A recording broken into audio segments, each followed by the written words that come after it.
دوای چەندین جار لا دەربڕینی ناڕەزایەتی و داواکردن بۆ پێدانی مۆڵەتی دروستکردنی خانووەکانیان لەسەر ئەرزە تاپۆکان، ئەم جارەش خاوەن-زەویەکانی هەشتی حەسارۆک لا بەردەم ئەنجومەنی وەزیران لە شاری هەولێر گرت بوونەوە.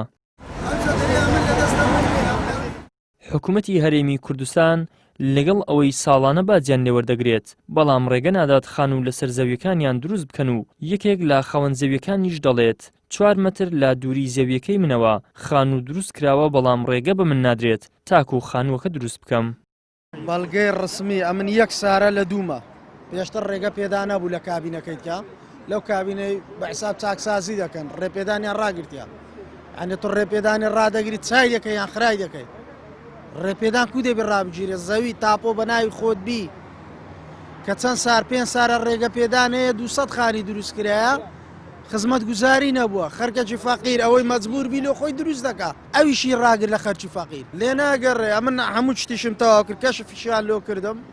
گوتیان ڕاوەستا، یەکورەکە کە ڕاوەستا قەچ ڕاوەستا، خۆ بودجێ حکوومەتی عێراق نێ ڕابوەستێ تو زەویەکە تاپۆ بە ناوی خۆتە، یعنی حکوومەت بە خۆی تەسبیتی کردیە، جێ دیارە ڕەسیفی کردیە، توکوونەیە لێ مخانی لێ بکەم بەچ قانونەچی. ئەمە هیچمان لە حکوومەتی ناوێ، ئاومان ناوێ، کارەبامان ناوێ، غێڕمان ناوێ، کاکە مەکتەب بە هیچمان ناوێ، باز وەچ خۆی لێکەوە تێکت دایە چایکەوە ڕێگە پێدانەکەت ڕاگرتیە بیکەوە، هیچمان لە حکوومەتی ناوێ، پەنجە مۆری لێ دەکەن هیچمان نایە. شارەوانی هەولێر کەم تەرخەمە بەڕاستی زوڵم لە خەڵک دەکاتن، ئەگاوها بڕۆ خەڵکەکە هەڵوێستری دەوی بەڕاستی، یعنی ئەمە چەند جار گرتبوونەوەمان لەسەر عەرزەکان کردیە، یعنی کێشەمان دروست نەکردیا، خۆپشاندانی هێمنانە دەکەی جوابن نادەنەوە، خۆپشاندانەی ئەوە سەجادێ دەگرێت ئەوە جێرەشەون، یعنی ئەمە عیلاجی مەچیە نازانین. بەشێکی تریش لە خاوەن-زەویەکان دەڵێن کۆمەڵێک زەوی دوای پشکەکانی ئەوان دابەش کراون، بەڵام هەموو خزمەتگوزاریەکیان بۆ ئەنجام دراوە، کەچی ئەوان بێبەش کراون لە هەموو پرۆژەیەکی خزمەتگوزاری و ناشزانن هۆکاری ئەو جیاوازی و نائەدالەتیە لە چیدایە.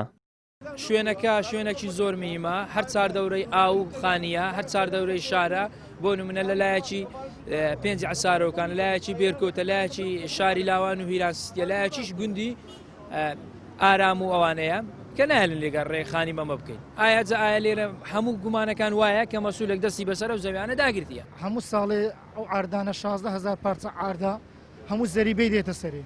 ئەو 18 ساریشە تو حسابی خۆت کە 18 سار ئەو زەریبەیە کە بێت سەری پاڵەش زۆر دەکات لە حکوومەتی، معنەیە کە چێت وەرە ساحب ئاردی خۆت بی تاپۆبی بەناوی خۆت بی، ئەو جەنەیە لەسەر تاپۆی خورت و ئادی خۆشت خانی دروست بکەیت،